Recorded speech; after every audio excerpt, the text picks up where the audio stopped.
Hola, ¿qué tal mi gente de Multimedia GDL? Yo soy María Angélica Álvarez y a mi lado está Antonio Ortuño, que viene en la presentación a esta edición de la FIL con dos libros súper especiales e increíbles. Son Los viajes de Laika y Matarratas.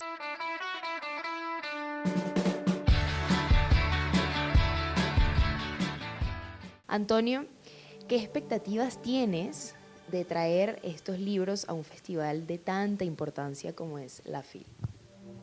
Es una buena pregunta porque la expectativa que yo generalmente tengo como autor es un poco distinta en este caso porque es un libro infantil y uno para jóvenes. La inmensa mayoría de lo que yo escribo, digamos que va dirigido a un público adulto y es un buen espacio la FIL como para ver qué tal funciona con otro tipo de lectores estas propuestas, ¿no? Yo soy local, yo soy de Guadalajara, me crié básicamente en esta feria, vengo desde niño. Empecé en los talleres infantiles y luego como periodista y luego como presentador de otros autores y hace muchos años que presento aquí mis libros y bueno, para mí es como la Navidad, ¿no? Ahora ya específicamente platicando de tus libros, ¿en quién te inspiraste tú para crear a este personaje que viene de cierta manera a marcar la pauta en Matarratas? Yo fui un lector muy devoto de literatura fantástica, de fantasía heroica, de novelas también de terror y la mayor parte de esas historias estaban protagonizadas, bueno, pues por nobles caballeros, reyes benévolos, etcétera, y me gustaba la idea desde entonces. En realidad es una idea muy antigua, la de Matarratas, de tener otro tipo de personaje como protagonista, ¿no? En este caso, una chica de un origen muy humilde que no es parte de ninguna clase de nobleza y bueno, pues que su heroicidad, si la tiene en realidad, pues es una lucha continua por la supervivencia, ¿no? En un entorno pues bastante hostil, una sociedad corrupta, un reino que está como desmoronándose. Me parece que ese tipo de atmósferas tienen más que ver con el tipo de cosas que yo quería leer en esas edades y que desde luego leí muchas cosas maravillosas, pero que venían de otras tradiciones y bueno, lees El Señor de los Anillos y es fascinante, pero no puedes escribir algo así en América Latina. Un poco ese es el origen de un personaje como Matarratas, ¿no?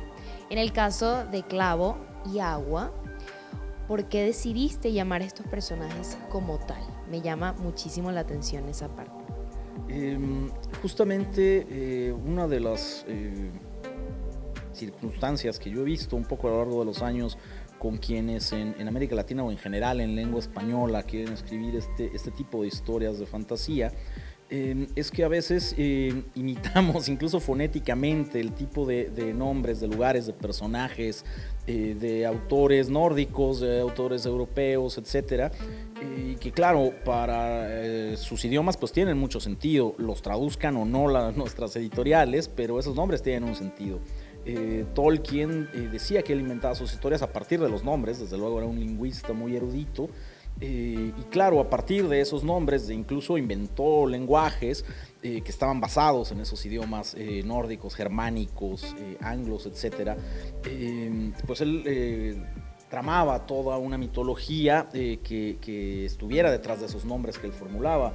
Muchas veces no nos detenemos a pensar, pero la mayor parte de nuestros nombres tienen un significado detrás de él que no es el de los memes de Facebook, desde luego, y esos tienen, interesante o no, pero una historia detrás, ¿no? Y si uno les puede dar un poco una historia de estos personajes que pues son sirvientes, que es gente trabajadora, etcétera, pues tienen nombres muy sencillos, ¿no? De elementos, de plantas pequeñas y demás, mientras que los reyes y los nobles tienen nombres de grandes árboles, de joyas, etcétera. Ahora pasando a los viajes de Laika, en este caso, ¿cómo es Laika? ¿Qué tiene ella de diferente que podría tener cualquier historia de perrito que podemos encontrar?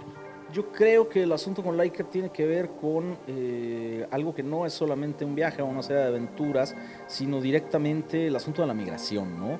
Es una perrita que es de un pueblo de las afueras de Guadalajara y termina en la ciudad extraviada, la rescata una familia y esa familia migra y termina ella viviendo en Europa, ¿no?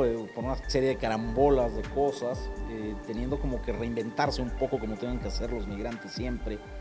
Y lo que hacemos en realidad con las historias es observarnos a nosotros mismos a través de los perros, ¿no? Y bueno, si por el camino pues la gente se reflexiona un poco más sobre la condición migratoria y sobre la condición de abandono, desde luego, de los perros, pues, siendo la historia de una perrita rescatada, pues estará muy bien, ¿no? Aunque desde luego, insisto, eso en un cuento infantil, pues no se trata de hacer una especie de prédica o un estudio muy sesudo sobre la migración, sino de ponerlo en ese contexto de la historia del perro, ¿no?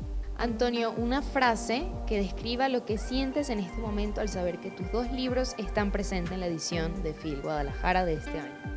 Uy, para mí la feria en su totalidad siempre es una felicidad en sí misma eh, es una satisfacción absoluta el que mis libros estén en la feria. Océano es una de las casas editoriales en las que yo he estado siempre más a gusto y bueno, pues que ahora es la casa de mis libros juveniles e infantiles, entonces pues es una especie de felicidad completa, ¿no? Regresé en muchos sentidos a casa en esta feria, tanto por la feria en sí misma como por pues, volver a publicar en Océano, ¿no? A ustedes los invito a ilustrarse con estos dos libros que tenemos aquí presente, Matarratas y Los viajes de Laika. Antonio, muchísimas gracias por tu tiempo, por estar aquí compartiendo un poquito de este mundo tan gigante. Mi nombre es María Angélica Álvarez, con edición de Alejandro Rodríguez, para ustedes Multimedia GDL.